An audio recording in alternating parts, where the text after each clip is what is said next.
극우에 끌려가는 국민의힘은 이미 보수의 길을 잃었습니다. 대구에서 열린 국민의힘 합동연설회는 당대표 후보들의 정책과 비전이 주목받는 자리가 아니라 불과 몇 달 전 입당한 유튜버 전한길 씨가 모든 관심을 독차지한 무대였습니다.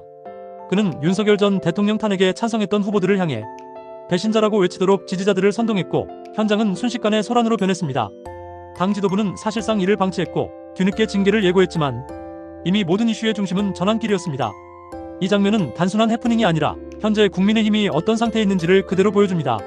정당의 명운이 걸린 전당대회가 극우 유튜버 한 명의 행동에 휘둘리고 탄핵 찬반이라는 과거의 프레임 속에서 후보들이 다시 갈라져 싸우는 모습이야말로 국민의힘의 민낯입니다.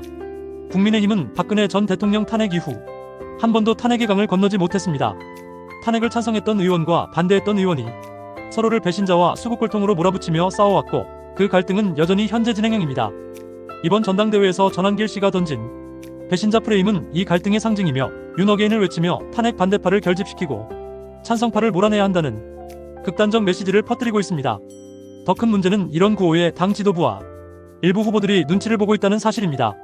이렇게 되면 당은 과거를 정리하기는커녕 그 과거에 스스로 발목이 잡혀 앞으로 나아가지 못합니다.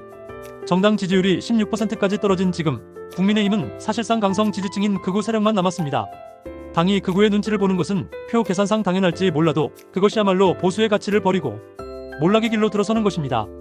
건전한 보수는 원칙과 상식을 바탕으로 국민 전체를 바라봐야 하지만 지금 국민의힘은 당내 권력 유지를 위해 극우와 결탁하고 내부 갈등을 부추기는 선택을 하고 있습니다. 전한길 사태는 단순히 한 개인의 돌출 행동이 아니라 무능하고 무책임한 지도부와 극우 의존 정치가 만든 필연적 결과입니다. 전 씨는 기자 비표를 받고 취재진석에 앉았고 행사 도중 소란을 피울 때도 별다른 제지가 없었습니다. 이후 논란이 커지자 뒤늦게 징계를 발표했지만 이미 전한길이라는 이름은 전당대회 모든 이슈를 집어삼키는 블랙홀이 됐습니다. 당대표 후보들도 이 사안을 두고 갈라졌습니다. 조경태와 안철수 후보는 강하게 비판했지만 장동혁과 김문수 후보는 감싸거나 징계에 회의적인 입장을 보였습니다. 결국 전한길을 두고도 당은 둘로 갈라졌고 그 기준이 또다시 탄핵 찬반이었습니다.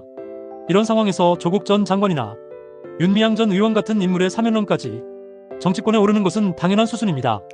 상식적인 보수 정당이라면 법치주의와 도덕성을 훼손하는 이런 발상을 단호히 거부해야 하지만 지금의 국민의힘은 그럴 도덕적 힘을 상실했습니다.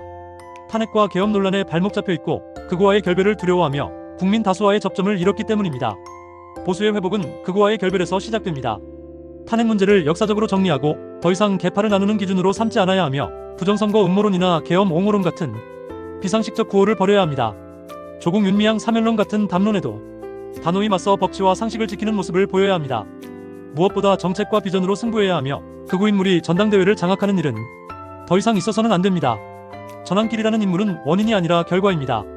그를 만든 것은 극우에 기대는 정치, 탄핵 프레임에 갇힌 정치, 상식과 원칙을 버린 정치입니다. 징계 한 번으로 문제는 해결되지 않습니다. 변하지 않는다면 전한길 다음에는 또 다른 누군가가 나타나 당을 흔들 것이고 그때도 우리는 같은 말을 하게 될 것입니다. 이러니 국민의힘이 무너지는 것이다. 보수는 품격과 책임의 정치였지만 지금의 국민의힘은 그 길에서 너무 멀리 와 있습니다. 이제는 극우의 박수를 택할 것인지 국민 다수의 신뢰를 택할 것인지 선택해야 할 때입니다.